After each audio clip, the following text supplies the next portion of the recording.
Welcome in, ladies and gentlemen. This is George here again with Jackwagon Sports. Welcome to our new series that we're going to start here on YouTube. It's called the College Football Stock Market. What we're going to do every week is after all the games are done, all the stats are compiled, is we're going to come in and we're going to talk about the outlooks of these teams going forward. If I'm going to buy into the hype, into their future, or if I'm going to sell off what I believe in them, or if I'm going to kind of hold my position and wait and see where they go from here. We're going to do this every week. We started this series on TikTok last week, but here we are. This is post week 4. We're going to give you our updated outlook at the stock market. Without further ado, let's go ahead and dive right in.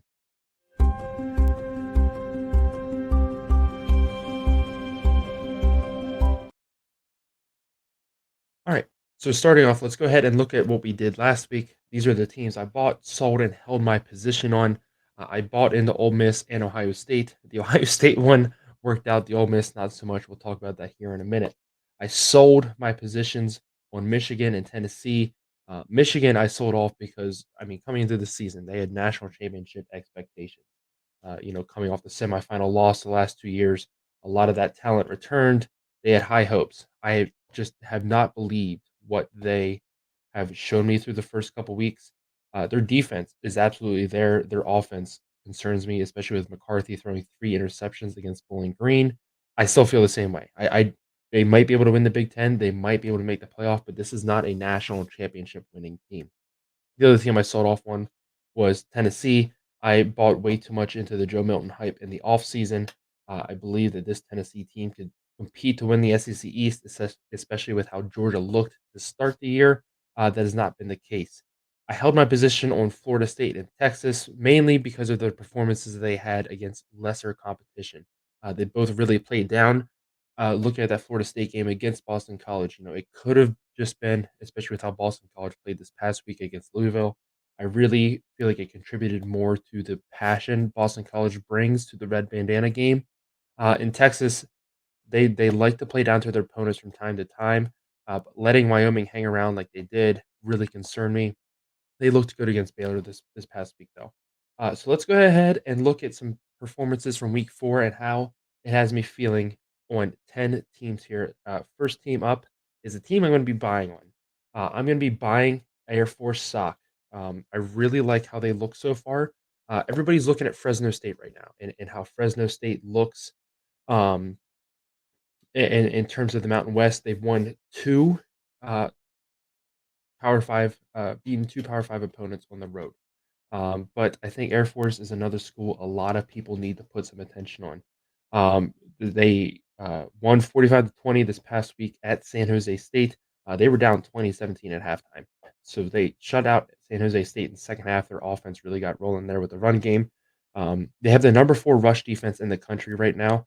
They're averaging 34.75 points per game. Uh, Looking at their schedule ahead, they don't play Fresno State in the regular season. They have Wyoming at home, and that's really going to be their biggest test as of right now. That's 2 games from now, 3 weeks out. They do have a bye week coming up. They have Wyoming coming off of that bye week, so I'm super excited for where Air Force can go. Maybe we're looking at Fresno State versus Air Force at the end of the year, conference championship week. In terms of this winner, the winner of this game will get into a New Year's Six bowl. The Group of 5 bid as being the highest ranked team. But I really like how Air Force has looked and I'm excited for where they can go from here. So big things I'm expecting out of Air Force. Next team I'm going to be buying in on is Kentucky. I don't think Kentucky's getting enough respect right now. Everybody thought this team would take such a huge step back with Will Levis leaving. I never liked Will Levis. I really didn't think he was that good of a quarterback. I really think Devin Leary is a much better quarterback.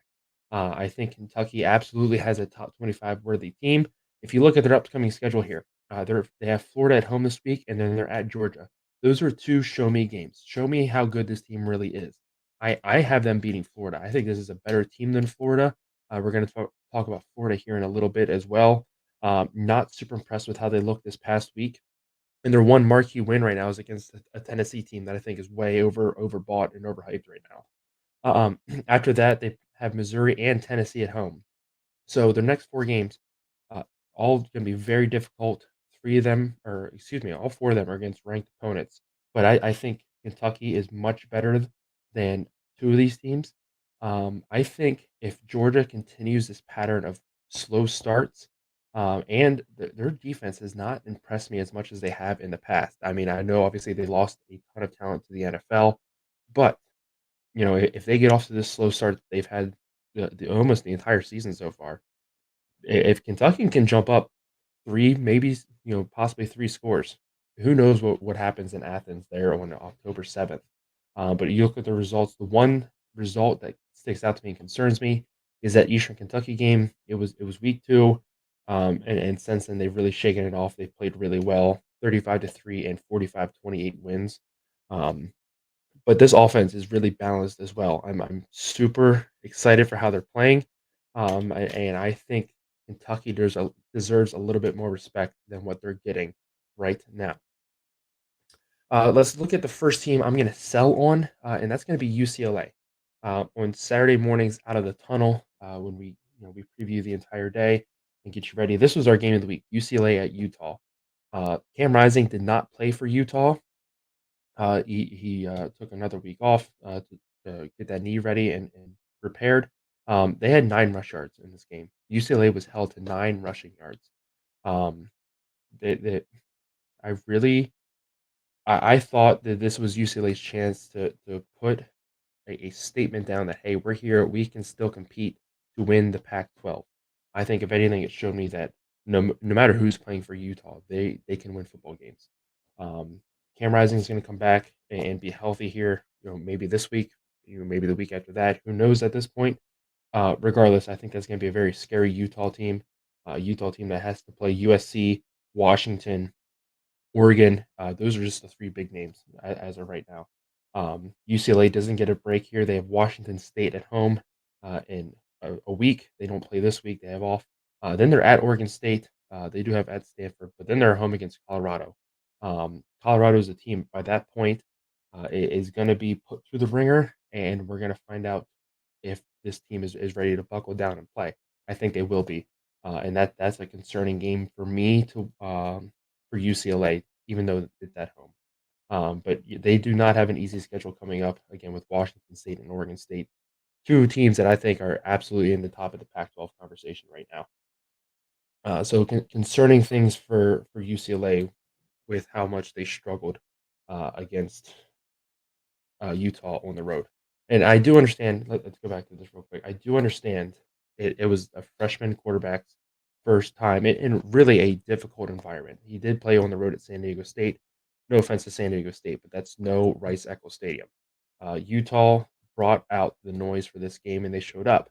And obviously, I understand that that's a whole new situation for this kid having to play in this kind of environment. But nonetheless, the rest of the team should have rallied around him a little bit more, been able to help out. Their defense did play pretty good. They only gave up 1 touchdown. The other touchdown they gave up was a pick six on I'm pretty sure like the first possession of the game. Um, but nonetheless, I the rest of the UCLA team just did not look good. Um, I really thought this was a Pac-12 contending team, and it doesn't look like that's the case anymore. So I'm going to sell off my stock to say on UCLA. Next school we're going to look at here is, excuse me, next school we're going to look at here is Ole Miss. Again, last week I bought into them. I really thought that their offense was looking balanced, looking good. And I was like, hey, you know what? Let's see what's going to happen here against Alabama. This was their best chance to beat Nick Saban. Um, and I really felt like if they could get through Alabama and maybe even hang with LSU, hey, they're looking at a great shot at ending up in Atlanta to play Georgia or whoever comes out of the East at the end of the season. Um, but what we got on Saturday looked to be just the same old Lane Kiffin. Doesn't look like he can win the big games. Really struggled. The entire offense did. They only had 56 rushing yards. They gave up 131. I don't like to use the word choke, but it really seems like Lane Kiffin, and maybe it's not just him, but his teams really, really struggle in these big game environments. And again, the way Alabama has played this season, they've been going back and forth on quarterbacks. Shout out to Jalen Milroe for coming in and looking as good as he did. But um, Ole Miss, I think, definitely had the better team on paper coming in here. They should have won this game. They were given plenty of opportunities, and they just had costly turnovers, missed field goal. Just the entire day went wrong for them. And so this went from a team I believe could end up in Atlanta or, at least the number 2 team in the SEC East to a team that, is most likely, looking at the Texas Bowl or, a mid-tier SEC bowl game like that for another season. We already saw it, but let's talk about the next team. This is gonna be the first team I wanna hold my position on, and that's Syracuse. And this has nothing to do with what Syracuse has done up to this point. I will talk about the Army game a little bit. They were down at halftime, the Army. I understand Army is a very hard-nosed football team. It's difficult to just blow Army out of the water. I'm not saying I wanted Syracuse to do that, but they did look very sluggish to start the game. But they got together in the second half. A decent win is 29-16. So that's not my concern for them. My concern in lies if you look at their upcoming schedule, their next 4 games, 3 of those next 4 games are against the top of the top of the top of the ACC. Clemson, who is gonna be very disappointed with how this past week ended, they had a chance to beat, I believe it was the number 4 team in the country at the time, in Florida State at home, and they let that slip through their fingers. They end up losing in, overtime to Florida State. Then they go on the road to UNC and Florida State. So 2 of the other teams that I think are battling out to win the ACC this season. UNC looks very, very good through their first couple weeks. I'm excited to see what they can do the rest of the season. And then you got Florida State, who is still being talked about as a national title contender. They got through their first big hurdle in Clemson. And I really if Syracuse can come out of this winning 2 games, I think that's best case scenario. I don't think they go 3-0. If they do, I mean, all of a sudden you're talking about them being in the college football playoff conversation. I don't think the Syracuse team is at that level though, especially having to go on the road for 2 of those games. But I mean, I like this team. I think they can definitely beat at least Clemson. I think this is going to be a great game on Saturday. The other one I'm looking at is UNC as a possible win. Syracuse has a pretty good defense. I mean, you look at the points given up 0, 7, 20, and 16. 20 and 16 are against very good rushing teams. Purdue also likes to run that air raid offense. And so to see Syracuse kind of slow that down and hold them to 20 points, especially on the road. And Purdue is a difficult environment to win in. It was a night game. Um, but Florida State is probably that biggest concern to me. Um, and so just looking at their upcoming schedule is the biggest reason why I'm I'm not putting them off. I don't want want to sell, but I don't want to keep buying into them. And keep buying into the hype is where I'm at with them right now. Just looking at the upcoming schedule. Let's get back to some teams I'm buying in on. Jacksonville State. Um, this is their first year as an FBS school and obviously, they can't go to the playoffs or, bowl game or even the Conference USA Championship, but they absolutely deserve some respect right now.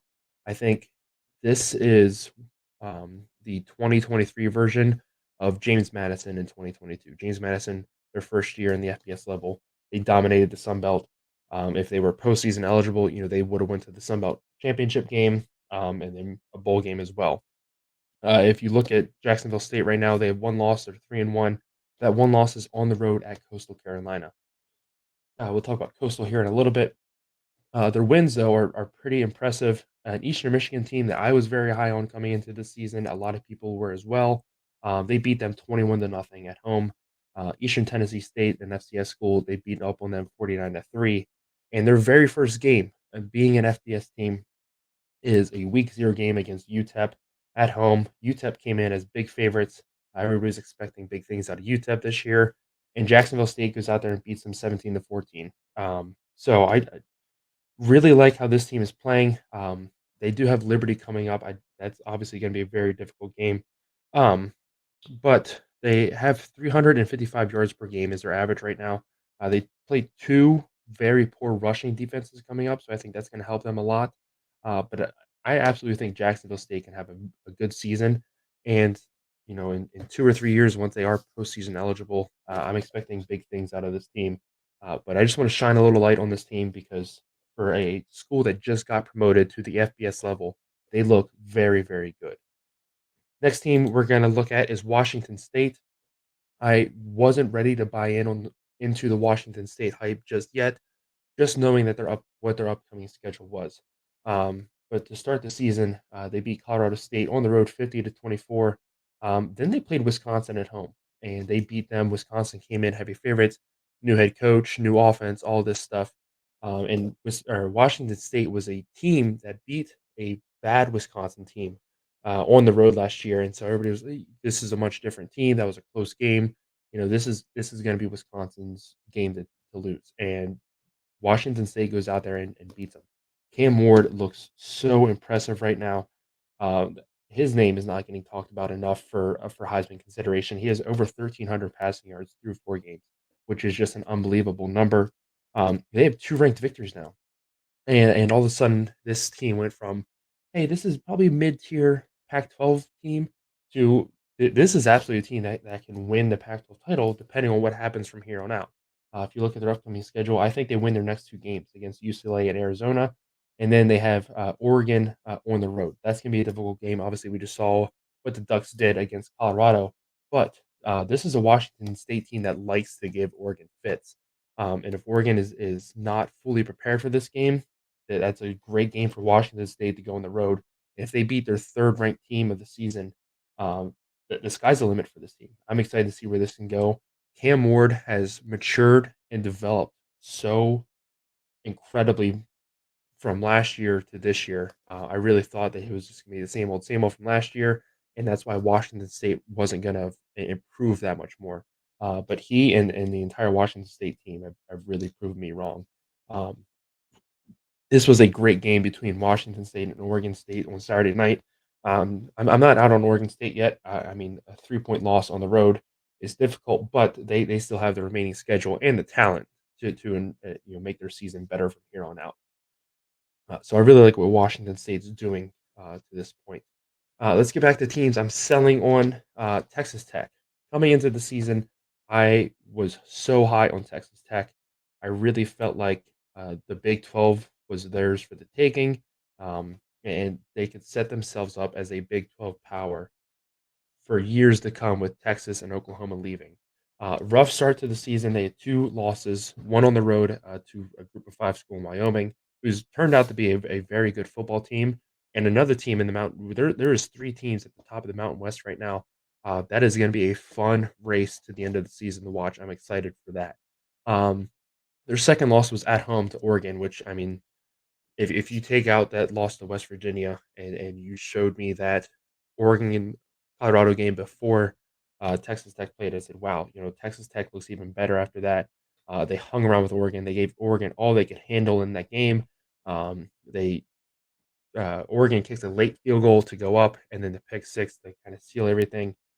But, then they play Tarleton, beat them 41-3, and then they go on the road to West Virginia. West Virginia is coming off this really high of beating Pitt at home, the rival that they lost to in a heartbreaking fashion the season before. Not a lot of people were believing in West Virginia. Everybody's and me included, were talking about Neil Brown being fired. And now all of a sudden, here they are. They play Texas Tech at home and they win again. Um, the other thing that really casts a lot of doubt on Texas Tech going forward is their starting quarterback, Tyler Shuck, breaks his ankle. He's out for most likely the entire season. I don't see him coming back at any point, which is terrible. I mean, I really enjoy watching him play at Texas Tech. He came from Oregon. Didn't look great for us, but he really thrived in Texas Tech system, and he looked good. So that's just terrible to see. You never want to see a player go down. But losing your starting quarterback is going to put a huge damper on this offense going forward, and so that's why I kinda had to back out of my hype on Texas Tech. Obviously, there's still a long season to go. Who knows what happens? But it also kinda looks like it's just like a sophomore slump season, and a season of being oh so close for Joey McGuire. So I'm gonna back down a little bit on my hype of Texas Tech, excuse me. Um the next team I'm going to sell on is Coastal Carolina. Coming into the season, they Grayson McCall coming back. Obviously, they did lose their coach to Liberty, and look at what Liberty's doing right now. But everybody thought that the Sun Belt runs through Coastal Carolina. It's going to be decided by what Coastal Carolina does this season. And now here they are. They're sitting there. They have 2 losses already. They lost their conference opener to Georgia State, and it really wasn't even that close. And their 2 wins, one's against Jacksonville State, a 14-point victory, and the other one's against an FCS school in Duquesne.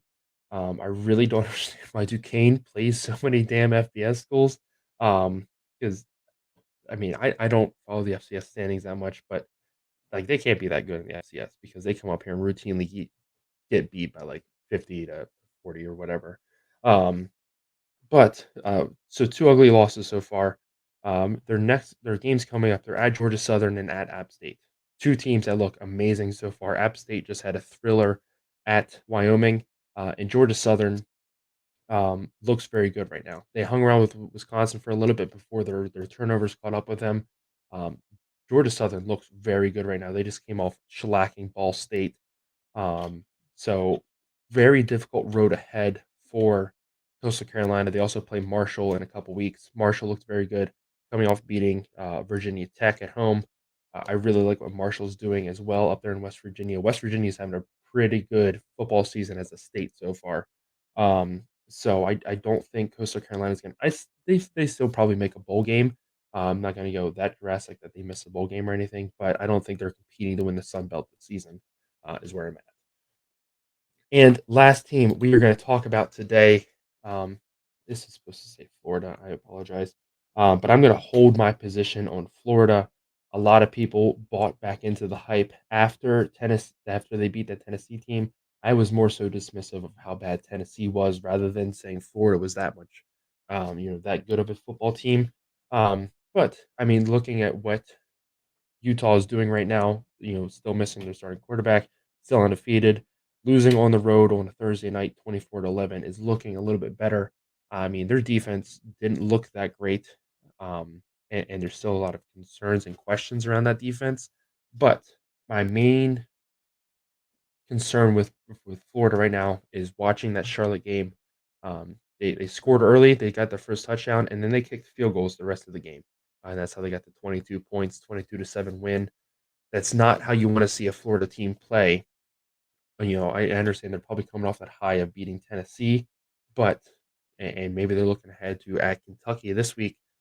You still need to play better and assert yourself and assert your dominance more over a team like Charlotte. Because like I said, looking at the schedule ahead, they're at Kentucky. They have Vanderbilt at home. Vanderbilt's given them a lot of problems the past couple years. They don't look very good this year, but I mean, who knows? And then they're at South Carolina, and then they play Georgia and Jacksonville Halloween weekend. So not a difficult or not an easy road ahead, excuse me, for Florida, and that's why I'm not ready to say Florida's out of this by any means, because who knows? Maybe they go on the road to Kentucky, and they beat Vanderbilt at home. All of a sudden, they're sitting there at 5-1, and then they go to South Carolina and Georgia. So I just have some concerns watching them play against Charlotte, and then how high I am on Kentucky right now. That's why I'm going to hold my position on Florida as of right now. So that'll do it for this week's episode of the college football stock market. We thank you so much for checking this out. We're going to be doing this every week. We're going to be posting more videos every week as well. So this video will come out. We're going to try and start doing it on Mondays, but it'll come out start the week, and then we will release our weekly awards. That'll come out tomorrow. And then our Blitz Boys podcast will come out every Thursday on schedule. And then Saturday morning is Out of the Tunnel to get you ready. It's our college game day like show if you've never watched it. We hope you guys come over there and join us. It would mean a lot. We have a lot of fun on Saturday mornings. We hope to see you there. At the very least, we will see you guys in the next episode or next video. Have a great rest of your day.